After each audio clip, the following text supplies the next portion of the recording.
사람은 누구나 실수를 합니다. 하지만 그 실수를 인정하지 않으면 인생이 그 값을 치르게 되죠. 지금 들려드릴 이야기는 며느리를 함부로 대하던 시어머니가 한순간에 모든 걸 잃고 다시 사람으로 태어난 이야기입니다.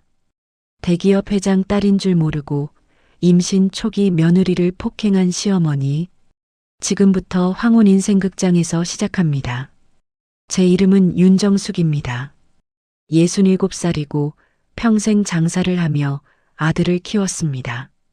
남편은 일찍 세상을 떠났고 아들 하나 믿고 살았죠. 그 아들이 결혼하겠다고 데려온 여자가 있었습니다. 처음 봤을 때부터 마음에 안 들었습니다. 저기 어머님, 처음 뵙겠습니다. 저는 서윤입니다. 얌전한 말투, 단정한 옷차림. 그런데 어쩐지 너무 조용했습니다.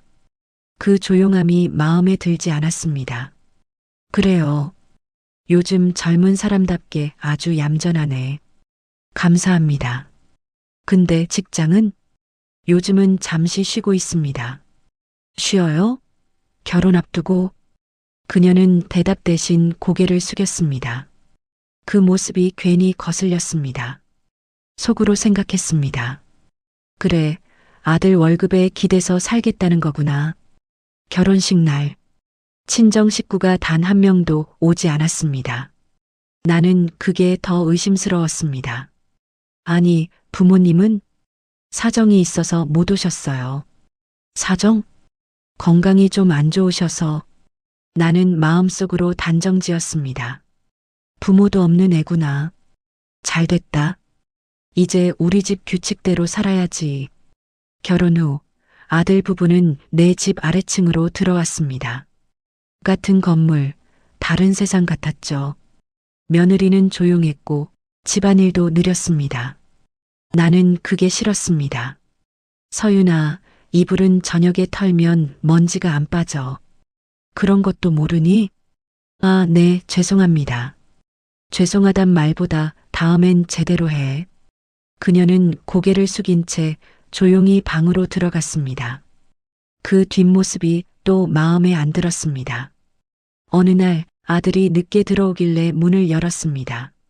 아니, 너는 신혼인데 밤마다 밖에서 뭐하니? 회사 일 많아요. 오늘도 야근했어요. 야근? 서윤이는? 자고 있을걸요? 저런 애랑 결혼하니까 벌써 피곤하지? 엄마, 그런 말 하지 마세요. 그 한마디에 가슴이 철렁했습니다. 뭐, 너 지금 엄마한테 말대꾸하니? 그게 아니라. 됐어. 너나 잘해. 며느리에 대한 불만은 점점 커져갔습니다. 하루는 김치를 담그는데 그녀가 조용히 다가와 말했습니다. 어머님, 제가 도와드릴게요. 됐어. 그런 거 하려면 제대로 배우고 와. 그녀는 김치를 담그다 손끝을 다쳤습니다. 괜찮아요, 어머님. 괜찮긴 뭐가 괜찮아? 피 흘리면 손맛 다 떨어지지. 그날 저녁 아들이 말했습니다. 엄마, 서윤이 요즘 몸이 좀 안 좋아요. 그럴 줄 알았다. 일도 안 하고 집에만 있으니 몸이 성하겠니? 아니에요, 혹시 뭐? 아무래도 임신 같아요. 그 말에 손에 들고 있던 수저가 떨어졌습니다. 뭐? 임신? 네. 병원 가봤어요. 나는 입술을 깨물었습니다. 기뻐야 할 일이었지만 왠지 기분이 나빴습니다. 이제 저 애는 우리 집에 더 눌러 앉겠구나. 며칠 뒤 서윤은 몸이 약해져 누워 있었습니다. 나는 방문을 열며 말했습니다. 서윤아, 청소는 다 했니? 죄송해요, 어머님, 오늘은 조금만 쉬면. 그럼 내가 해? 임신했다고 손 하나 까딱 안 하네. 아니에요. 곧 할게요. 됐어. 앉아 있는 것도 보기 싫다. 그녀는 눈을 감고 입술을 떨었습니다. 그 순간 내 손이 올라갔습니다. 그런 태도로 살면 평생 못 산다.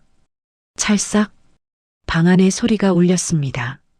내가 며느리의 뺨을 쳤습니다.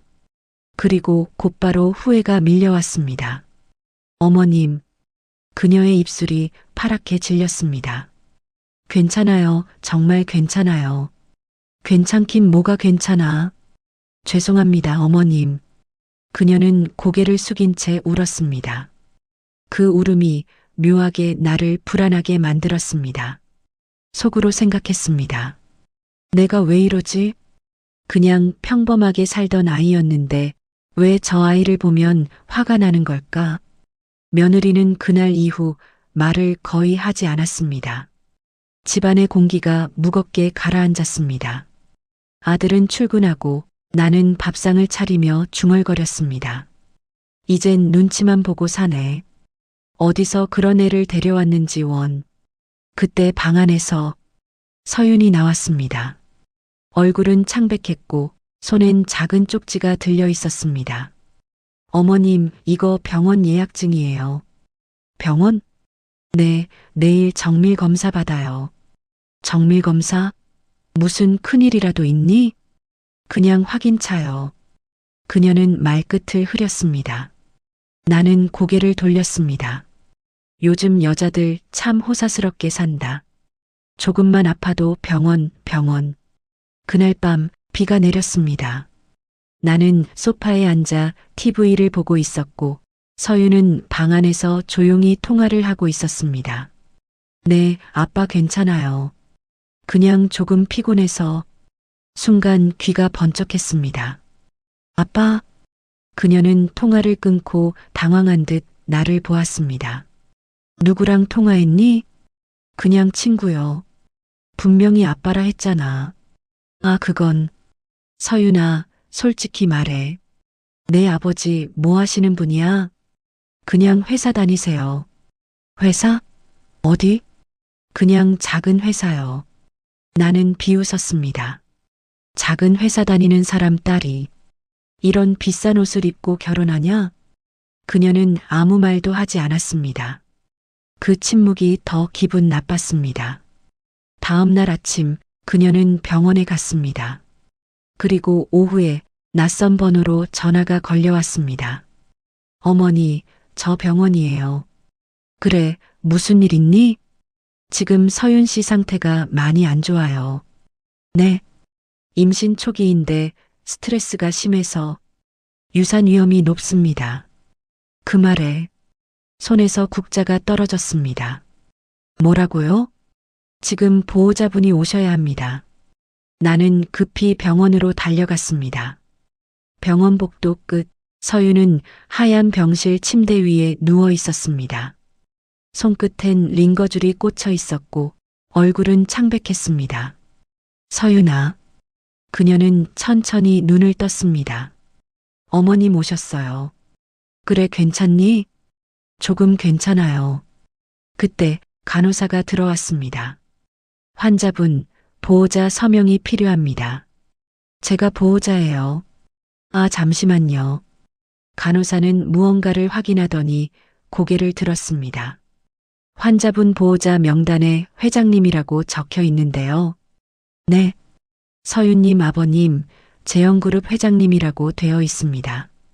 나는 그대로 얼어붙었습니다. 뭐라고요? 회장님? 네, 곧 도착하신다고 하셨습니다. 그 순간 병원 복도 끝에서 검은 양복을 입은 남자들이 들어왔습니다. 그들 사이로 중후한 남성이 걸어왔습니다. 그의 눈빛은 차가웠습니다. 우리 딸한테 손 댄 게 당신이요? 순간 숨이 막혔습니다. 저는 그게 아니라 당신이 내 손을 잃게 만들 뻔했다는 말이야. 그의 목소리는 냉정했습니다. 나는 무릎이 풀렸습니다. 속으로 생각했습니다. 이게 무슨 일이야? 내가 대기업 회장 딸을. 병실 유리창 너머 딸 서윤은 링거를 꽂은 채 눈을 감고 있었습니다. 그 얼굴이 하얗게 질려 있었습니다. 그제야 깨달았습니다. 내가 때린 건 며느리가 아니라 한 인간의 생명이었음을. 병원 복도 끝에서 검은 양복을 입은 남자들이 들어왔습니다. 그들 사이로 한 남자가 서 있었습니다. 머리엔 흰 머리가 섞였지만 걸음엔 단단한 기운이 있었습니다. 서윤 아버님 되십니까? 그래요. 그의 눈빛은 차가웠습니다. 당신이 우리 딸 손 뗀 사람이요? 그 한마디에 심장이 쿵 하고 내려앉았습니다. 그게 아니라요. 오해가 좀. 오해? 당신 손에 멍이 든 내 딸 얼굴이 오해야? 저는 정말 그럴 생각은. 그는 나를 노려보았습니다. 세상에 이런 집이 아직도 있구만. 가난하다고, 며느리라고 때려도 된다고 생각하시오? 나는 아무 말도 할 수 없었습니다. 숨이 막혔습니다. 주변에서 웅성거리는 소리가 들렸습니다. 그의 옆에는 잘 차려입은 비서가 서 있었습니다. 회장님, 기자들 오기 전에 병실로 모시죠. 됐어. 이 사람은 여기서 사과해야 돼. 그가 한 걸음 다가왔습니다. 무릎 꿇어요. 네. 지금 내 딸 앞에서 무릎 꿇으라고. 병실 안엔 창백한 얼굴에 서윤이 누워 있었습니다. 그녀는 놀란 눈으로 우리를 바라봤습니다. 아버지, 서윤아, 괜찮냐? 아버지, 그만하세요. 이게 그만할 일인가? 넌 이 집에서 맞았어. 그것도 임신한 몸으로. 나는 무릎을 꿇었습니다. 바닥이 차가웠습니다. 죄송합니다. 정말 죄송합니다. 그 입으로 사과하지 마시오. 당신 손으로 때려놓고 그게 무슨 사과야? 그의 말 한마디 한마디가 칼처럼 심장을 찔렀습니다. 나는 울음이 터졌습니다. 정말 몰랐습니다. 그렇게 큰 분의 따님인 줄은. 뭐라고? 그의 눈빛이 번쩍였습니다. 그래서 회장 딸이면 안 때렸다는 말이오? 그 한마디에 나는 아무 말도 못했습니다. 그 순간 서윤이 조용히 일어났습니다. 아버지, 제발요. 이분은. 조용히 해. 넌 쉬어야 해. 아버지, 그만해 주세요. 그녀의 목소리는 떨렸습니다. 저도 잘못했어요. 처음부터 말씀드리지 않았으니까요. 그녀의 말에 회장은 잠시 멈칫했습니다. 하지만 눈빛은 여전히 차가웠습니다. 그래도 그게 당신 죄를 지워주진 않아. 속으로 생각했습니다. 그래, 이젠 끝이구나. 내가 사람을 잘못 봤어.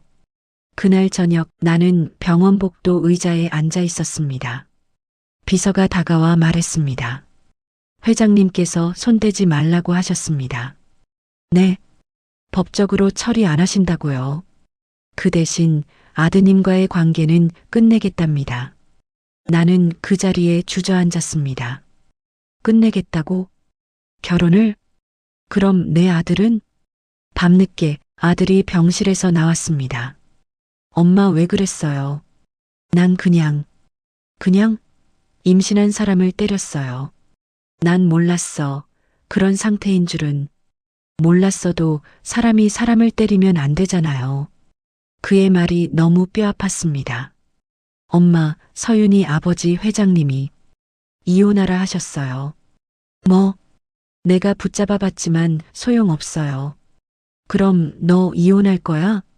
엄마, 이건 내가 아니라 당신이 망친 거예요. 그 말에 가슴이 무너졌습니다. 눈앞이 흐릿했습니다. 며칠 뒤 나는 집으로 돌아왔습니다. 집안엔 정적이 흘렀습니다. 식탁 위에는 식지 않은 밥그릇이 하나 놓여 있었죠. 아들은 연락이 없었습니다. 이웃 아주머니가 다가와 말했습니다. 윤정숙 씨, 뉴스 봤어요? 무슨 뉴스요? 그 며느리분 아버지가 회장님이라며? 기사 났던데? 재영그룹 그 따님이라던데? 순간 귀가 멍해졌습니다. 뉴스에는 재영그룹 회장, 딸 폭행한 시어머니 고소 포기 라는 제목이 떠 있었습니다. 내 이름은 가려져 있었지만 동네 사람들은 이미 다 알고 있었습니다.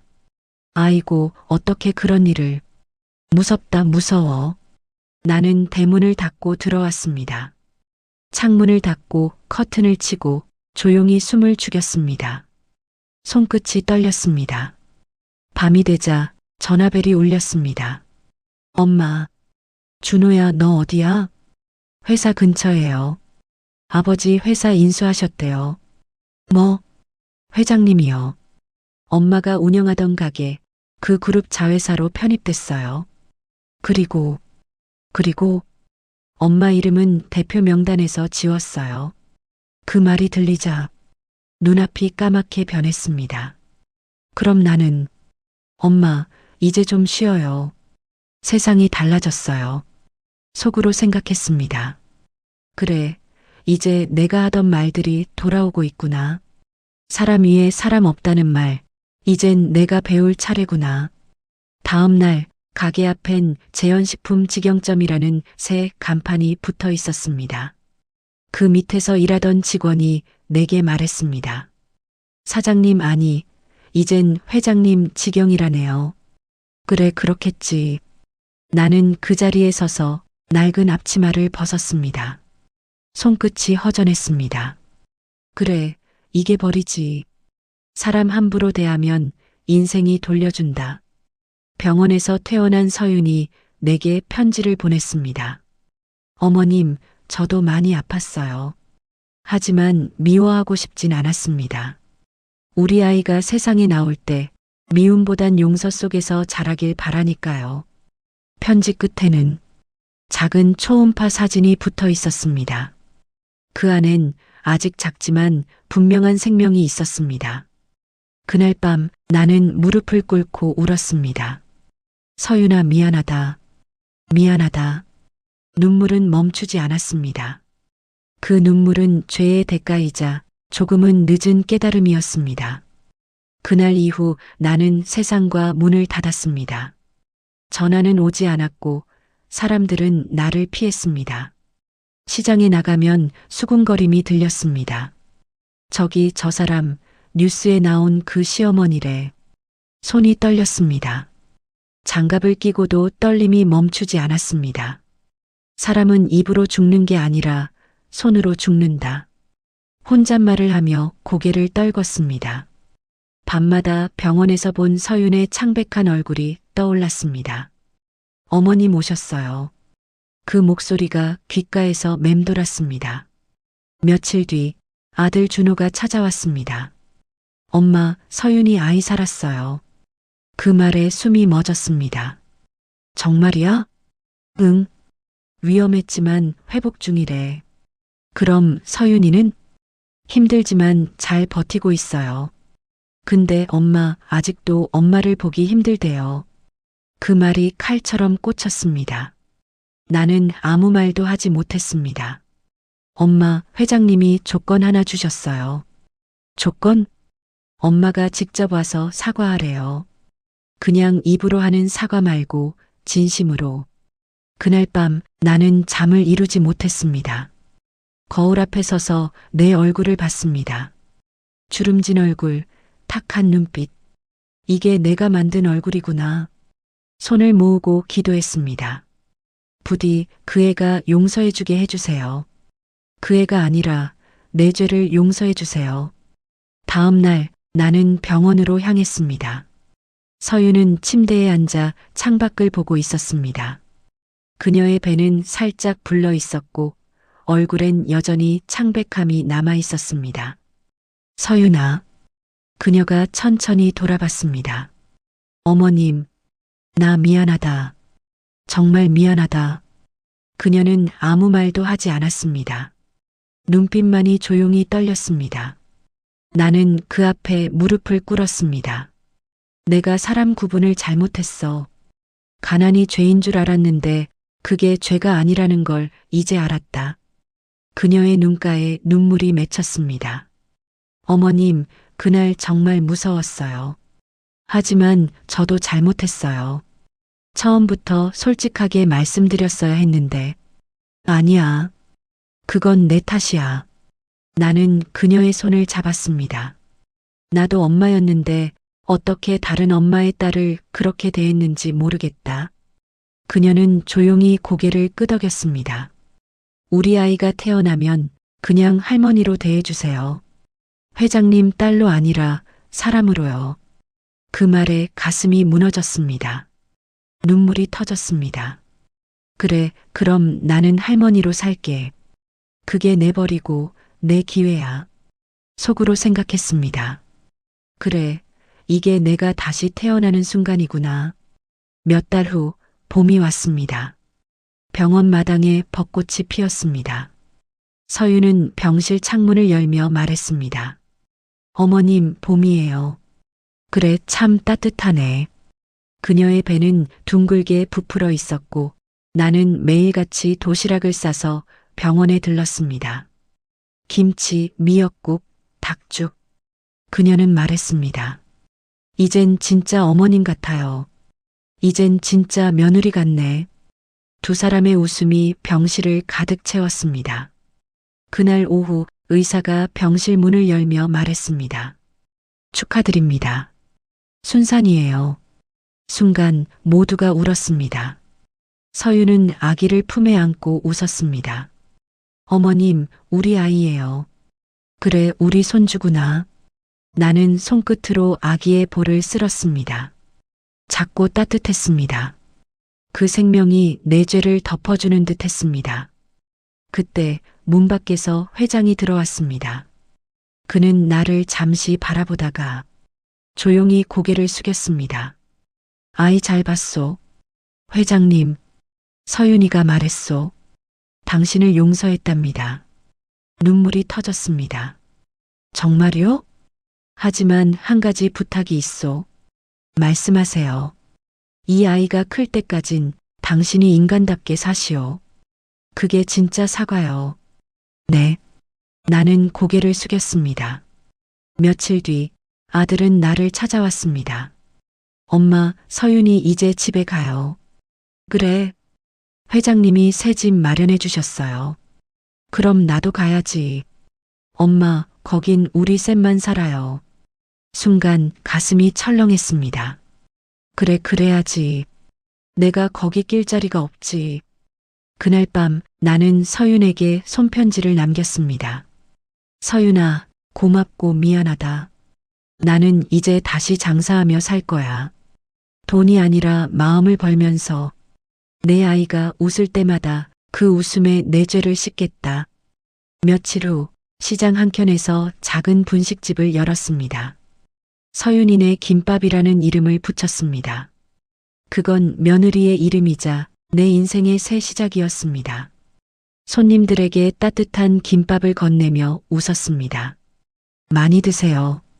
이건 미안함으로 만든 김밥이에요. 속으로 생각했습니다. 사람은 늦게 배워도 괜찮다. 끝까지 배우면 그게 인생이니까. 그로부터 새해가 흘렀습니다.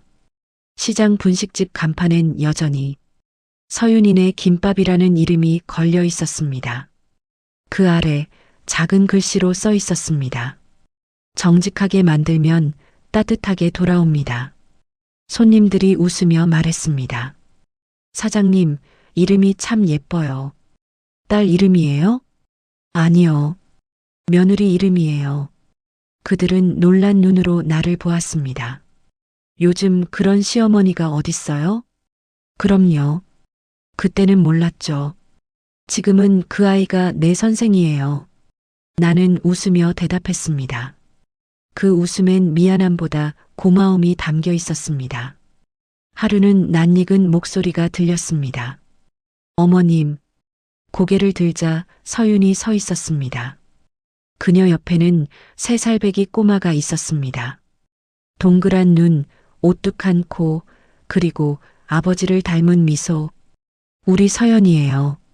서연아, 이리 와. 나는 아이를 품에 안았습니다. 따뜻했습니다. 작고 부드러운 손이 내주름진 뺨을 만졌습니다. 할머니. 그 한마디에 눈물이 터졌습니다. 어머님, 가게 잘 되네요. 덕분이지. 사람들이 김밥 먹으면서 이름이 예쁘다 하더라. 그 이름 덕에 손님이 끊이지 않나 봐요. 그래. 내 이름이 내 인생을 살렸으니까. 서유는 잠시 웃더니 말했다. 아버지도 가끔 어머님 얘기하세요. 회장님이? 네. 그분은 자기 잘못을 인정할 줄 아는 사람이라고요. 그 말에 눈시울이 뜨거워졌습니다. 그분은 나 용서 안 하실 줄 알았는데 시간이 다 했죠. 아버지가 그러셨어요. 사람은 미워하면서 늙고 용서하면서 젊어진다고요. 그날 밤 나는 집에 돌아와 서윤과 손주의 사진을 책상 위에 올려뒀습니다. 그리고 조용히 중얼거렸습니다. 여보, 나 이제야 사람이 된 것 같아요. 이 아이들 덕분에 내가 다시 웃어요. 창문 밖에 봄비가 내렸습니다. 비 냄새 속에 오래된 후회의 냄새가 섞여 있었습니다. 그 냄새가 이상하게 따뜻했습니다. 시간은 다시 흘렀습니다. 그해 여름 손녀 서연이가 유치원에 들어갔습니다. 나는 매일 도시락을 쌌습니다. 김밥, 계란말이, 그리고 미역국을 담았습니다. 서윤이 말했습니다. 어머님, 굳이 이렇게까지 안 하셔도 돼요. 이렇게라도 해야 내 마음이 편하지. 이젠 편해도 돼요. 그날의 어머님은 이미 사라졌어요. 그녀의 말에 나는 미소를 지었습니다. 그래도 그때의 나가 있어서 지금의 내가 있는 거지. 며칠 뒤 회장이 가게로 찾아왔습니다. 김밥이 참 맛있다더군요. 회장님, 서윤이 도시락에 들어간다길래 궁금해서 와봤소. 부족한 게 많은데도 와주셔서 감사합니다. 그는 김밥을 한 입 먹더니 고개를 끄덕였습니다. 정직한 맛이군요. 그렇게 살려고 합니다. 이제는 사람답게 사는 것 같소. 이젠 조금 알 것 같습니다. 그는 미소를 지으며 돌아섰습니다. 그 뒷모습을 보며 나는 속삭였습니다. 고맙습니다. 용서해 주셔서. 그날 밤 나는 손녀의 작은 신발을 정리하다가 작은 상자를 발견했습니다. 그 안엔 편지 한 통이 있었습니다. 서윤이의 글씨였습니다. 어머님, 사람은 때로 잘못으로 배우고 후회로 성장한다고 하죠. 어머님은 이미 충분히 배우셨어요. 이젠 미안함 대신 행복으로 살아주세요. 편지를 읽으며 울었습니다. 눈물은 차갑지 않았습니다. 따뜻하고 부드러웠습니다. 그날 밤 꿈속에서 남편이 웃고 있었습니다. 정수가 이제 됐다. 여보, 나 많이 늦었지? 늦게라도 돌아왔잖아. 그게 중요한 거야. 눈을 떴을 때 창문 밖엔 햇살이 부서지고 있었습니다. 그 빛이 눈부셨습니다.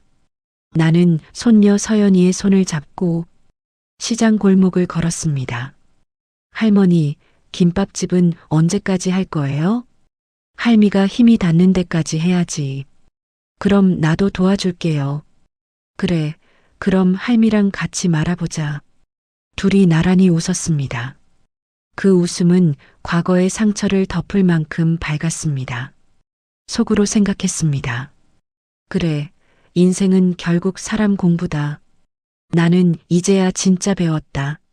사람을, 용서를, 그리고 사랑을. 잘못은 누구나 하지만 그 잘못을 인정할 용기는 아무나 가지지 못한다.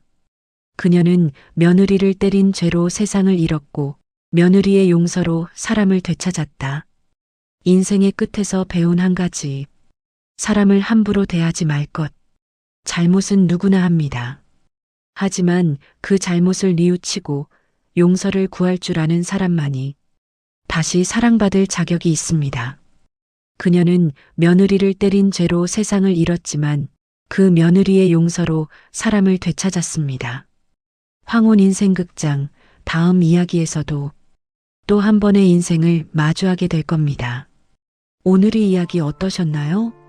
여러분의 생각을 댓글로 남겨주세요.